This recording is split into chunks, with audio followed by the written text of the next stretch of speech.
यदि तपाईँ परमेश्वरको सत्य वचनलाई सुनेर आशीषित बन्न चाहनुहुन्छ भने हाम्रो यस युट्युब च्यानललाई सब्स्क्राइब गर्नुहोस् र छेउमा रहेको बेल आइकनलाई दबाइदिनुहोस् ताकि हामीले अपलोड गरेको कुनै पनि आशीषित वचनको भिडियोहरू तपाईबाट नछुटोस्। God bless you.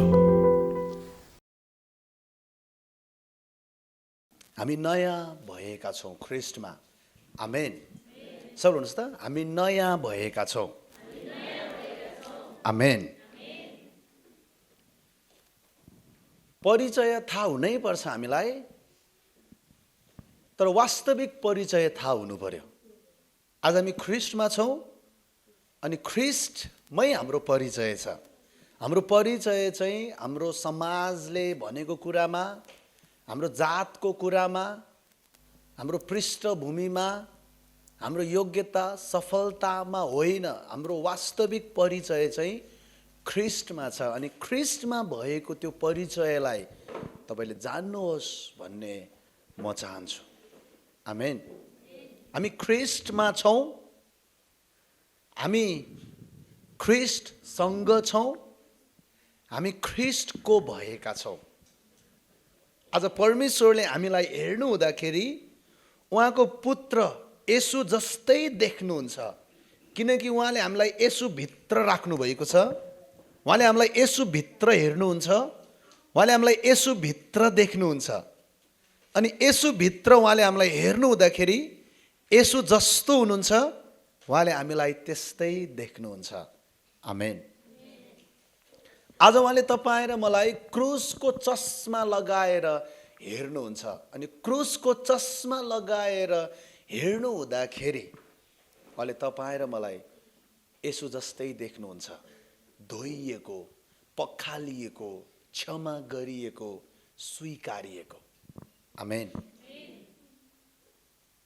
धेरैचोटि हामी हाम्रो जीवन बदल्ने कुरा सोच्छौँ, भविष्य बदल्ने कुरा सोच्छौँ, हाम्रो गन्तव्य बदल्ने कुरा सोच्छौँ। जबसम्म तपाईँले आफ्नो परिचय थाहा गर्नुहुन्न, को हो तपाईँ भन्ने कुरा तपाईँले थाहा पाउनुहुन्न, वास्तविकतामा तपाईँले आफ्नो भविष्य बदल्न सक्नुहुन्न, तपाईँले आफ्नो गन्तव्य बदल्न सक्नुहुन्न। तर जब तपाईँले आफ्नो परिचय थाहा गर्नुहुन्छ, वास्तविकतामा तपाईँ को हो भनेर जान्नुहुन्छ, यो वास्तविकताले, तपाईँको यो वास्तविक परिचयले तपाईँलाई नयाँ गन्तव्य प्रदान गर्छ, नयाँ भविष्य प्रदान गर्छ। आमेन। अब्राहमको जिन्दगी बदल्नु अगाडि, अब्राहमको भविष्य, अब्राहमको गन्तव्य बदल्नु अघि परमेश्वरले अब्राहमको परिचय बदलिदिनु भयो। अबबाट त अब्राहम होइन, अब्राहम। साराईलाई सारा, गिदोनलाई त वीर मानिस, सावललाई पावल। त्यसरी नै तपाईँ र मेरो पनि परमेश्वरले ख्रीष्टमा परिचय बदलिदिनु भएको छ। हाम्रो वास्तविक परिचय आज बदलिएको छ। आमेन। सब भन्नुहोस् त, हाम्रो वास्तविक परिचय बदलेको छ। आमेन। हामीले अघिल्लो हप्ताको वचनमा पनि सुन्यौँ यो कथा। त्यो चिलको चल्लाले जबसम्म आफूलाई कुखुरीको चल्ला सोचिरह्यो, उड्न सकेन। जब उसले थाहा पायो म त चिलको चल्ला हो भनेर, अनि ऊ उड्न सक्यो। त्यो माग्ने व्यक्तिले जबसम्म आफूलाई माग्ने सोचिरह्यो, उसको जिन्दगी मागेरै बितिरहेको थियो। जब उसलाई थाहा भयो ऊ त बिजनेसम्यान हो भनेर, उसको जिन्दगी बदलियो।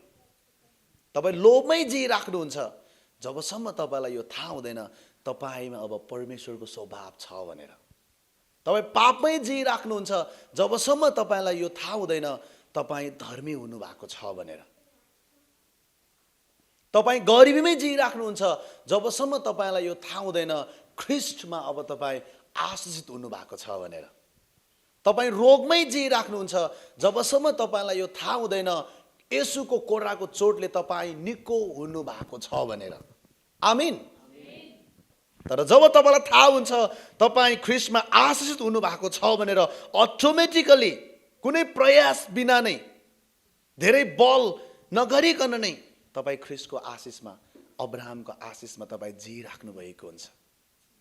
जब तपाईँलाई यो थाहा हुन्छ तपाईँमा ख्रीष्टको स्वभाव छ, तपाईँ नयाँ हुनुभएको छ, तपाईँ धर्मी पारिनु भएको छ, तपाईँ परमेश्वरसँग मिलापमा हुनुहुन्छ, जब यो सत्यता तपाईँले थाहा गर्नुहुन्छ नि, कुनै प्रयास बिना नै तपाईँ पापलाई जितेर पापरहित पवित्र र धर्मी जीवन जिराख्नु भएको हुन्छ। क्रिस्चियनहरू चाहिँ बल गरेर पापलाई जितेर जिउने होइन, थाहा नगरिकन नै म धर्मी छु भन्ने सत्यता विश्वास गरेर धार्मिकतामा जिउने व्यक्तिहरू।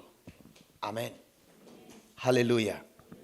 दोस्रो कोरिन्थी 5:17 तपाईँले हेर्नुभयो भने यहाँ यस्तो लेखेको छ, यसकारण कोही ख्रीष्टमा छ भने त्यो नयाँ सृष्टि हो। अनि हामी कहाँ छौँ भन्छ बाइबलले? हामी ख्रीष्टमा छौँ। यदि हामी ख्रीष्टमा छौँ भने बाइबलले के भन्छ? त्यो नयाँ सृष्टि हो। यसको मतलब मन्दिर नयाँ सृष्टि हो। नयाँ, सबैले भन्नुहोस् त, नयाँ। हामी नयाँ भएका छौँ। पुरानो बिति गएको छ। सबैले भन्नुहोस् त, पुरानो बिति गएको छ, हेर अब नयाँ आएको छ। हालेलुया।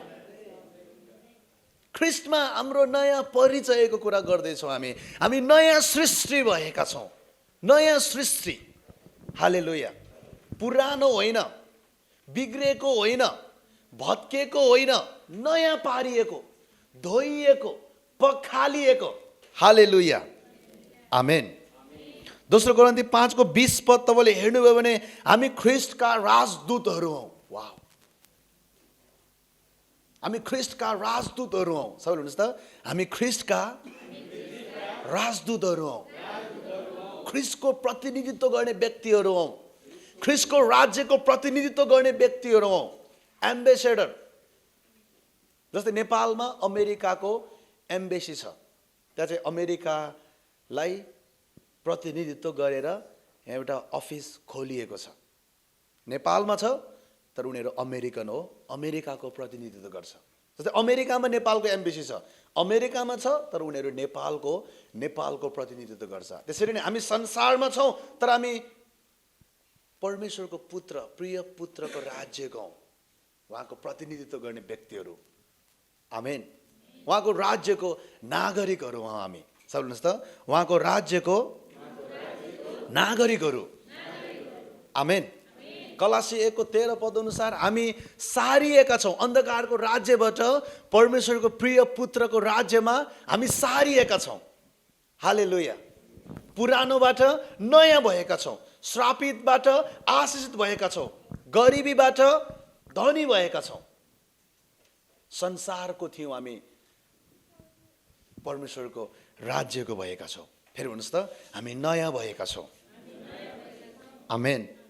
दोस्रो कोरिन्थी 5:21 अनुसार हामी परमेश्वरको धार्मिकता भएका छौँ। ख्रीष्टमा हामी परमेश्वरको धार्मिकता भएका छौँ। ख्रीष्टमा हामी धर्मी भएका छौँ। यहाँ यस्तो लेखेको छ, किनकि हामी उहाँमा परमेश्वरको धार्मिकता बन्न सकौँ भनेर पाप नचिन्नु हुनेलाई परमेश्वरले हाम्रा खातिर पाप बनाउनु भयो। हामी धर्मी हुन सकौँ भनेर यसो पाप बन्नुभयो। हामी परमेश्वरको नजरमा धर्मी हुन सकौँ भनेर ख्रीष्ट परमेश्वरको नजरमा पाप बन्नुभयो। हामी आशीषित हुन सकौँ भनेर ख्रीष्ट श्राप बन्नुभयो। हामी स्वस्थ भएर जिउन सकौँ भनेर यसुले आफ्नो शरीरमा कोर्राको चोट खानुभयो। हामी परमेश्वरसँग मिलापमा रहन सकौँ भनेर क्रुसमा ख्रीष्ट यसु चाहिँ पिताबाट टाढिनु भयो। हाम्रो नयाँ परिचयको कुरा गर्दैछु म। सबैले भन्नुहोस् त, हामी नयाँ भएका छौँ। फेरि भन्नुहोस् त, हामी नयाँ भएका छौँ। म ख्रीष्टसँगै मरेको छु। सबैले भन्नुहोस् त, म ख्रीष्टसँगै मरेको छु, ख्रीष्टसँगै गाडेको छु, ख्रीष्टसँगै बौरी उठेको छु। आमेन। एफिसी 1:3 अनुसार हामी आशीषित भएका छौँ, हामीले आशीष पाएका छौँ। गलाती 3:9 अनि गलाती 3:13 र 14 अनुसार अब्राहमको आशीषमा हामी आशीषित भएका छौँ। अब्राहमको आशीष आज हाम्रो भएको छ। रोमी 8:14 र 17 अनुसार, गलाती 4:6 र 7 अनुसार हामी परमेश्वरको पुत्र भएका छौँ।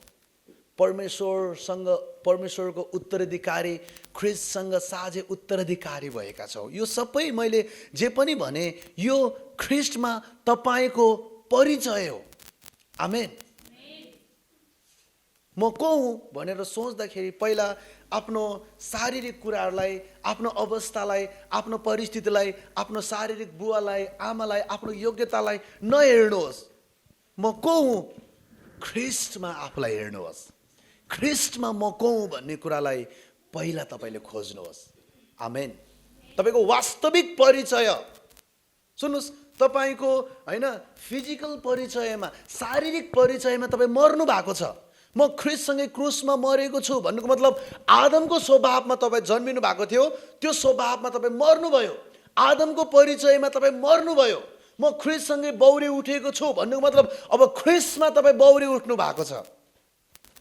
धेरै विश्वासीको जिन्दगी अझै सङ्घर्षमय हुनुको कारण, अझै रोगमा हुनुको कारण, अझै गरिबीमा हुनुको कारण आदमको स्वभावमा, आदमको परिचयमा मरेर पनि त्यही परिचयलाई खोज्ने प्रयास गरेको कारणले गर्दाखेरि, त्यही परिचयलाई अँगालेर जिउने प्रयास गरेको कारणले गर्दाखेरि होइन, तपाईँको पुरानो परिचय ख्रिस्टसँगै क्रुसमा टाँगिएको छ। आमेन। संसारमा जिउनको लागि मेरो नागरिकतामा तामाङ लेखिएको छ। हो, संसारमा जिउनको लागि यो तामाङ मैले लेख्नुपर्छ मेरो नामको पछाडि, तर मेरो वास्तविक परिचय चाहिँ म तामाङ होइन, म ख्रिस्टमा हो। म ख्रिस्टमा। आमेन। मेरो वास्तविक परिचय चाहिँ मेरो समाजले के भन्छ, मेरो शारीरिक अवस्था र परिस्थितिले के भन्छ, मेरो पृष्ठभूमिले के भन्छ, मेरो योग्यताले के भन्छ होइन, मेरो वास्तविक परिचय चाहिँ ख्रिस्टमा छ। ख्रिस्टमा म को हुँ, मेरो वास्तविकता त्यही हो। ख्रिस्ट जस्तो हुनुहुन्छ म त्यस्तै छु यो पृथ्वीमा। पहिलो यूहन्ना 4:17 खमा यस्तो लेखेको छ, किनकि उहाँ जस्तो हुनुहुन्छ हामी पनि यस संसारमा त्यस्तै छौँ। हालेलुया। सब भन्नुहोस् त, किनकि उहाँ जस्तो हुनुहुन्छ म पनि यस संसारमा त्यस्तै छु। आमेन। यसो जस्तो हुनुहुन्छ। कस्तो हुनुहुन्छ यसो? धर्मी हुनुहुन्छ। कस्तो हुनुहुन्छ यसो? परमेश्वरको पुत्र हुनुहुन्छ। कस्तो हुनुहुन्छ यसो? असल हुनुहुन्छ। कस्तो हुनुहुन्छ यसो? पवित्र हुनुहुन्छ। कस्तो हुनुहुन्छ यसो? प्रेमिलो हुनुहुन्छ। अनि सुन्नुहोस्, वचनले भन्छ तपाईँ त्यस्तै हुनुहुन्छ आत्मामा। आमीन। सब भन्नुहोस् त, आत्मामा। आमीन। हाम्रो आजको यो वचनलाई अन्तिमसम्म बसेर सुनिदिनु भएको लागि धेरै धन्यवाद। यदि यो वचन तपाईँलाई मन पर्यो भने कमेन्ट लेख्नुहोस् र सेयर पनि गरिदिनुहोस्, ताकि जसरी तपाईँ आशिषित हुनुभयो त्यसरी नै अरू धेरै मानिसहरू यो वचनलाई सुनेर आशिषित हुनुभएको होस्। र साथै यदि तपाईँ हाम्रो सेवकाईमा र हाम्रो सेवकाईको दर्शनमा हामीसँग जोडिन चाहनुहुन्छ, हातेमालो गर्न चाहनुहुन्छ, पार्टनरसिप गर्न चाहनुहुन्छ अथवा स्वेच्छा भेटी दिएर हाम्रो सेवकाईलाई सहायता पुर्याउन चाहनुहुन्छ भने स्क्रिनमा तपाईँले हाम्रो सेवकाईको ठेगाना र फोन नम्बरहरू तपाईँले पाउनुहुन्छ। त्यो फोन नम्बरहरूमा तपाईँले हामीलाई सम्पर्क गर्नुहोस्। परमेश्वरले तपाईँलाई धेरै अनुग्रह गरून्। जय मसीह।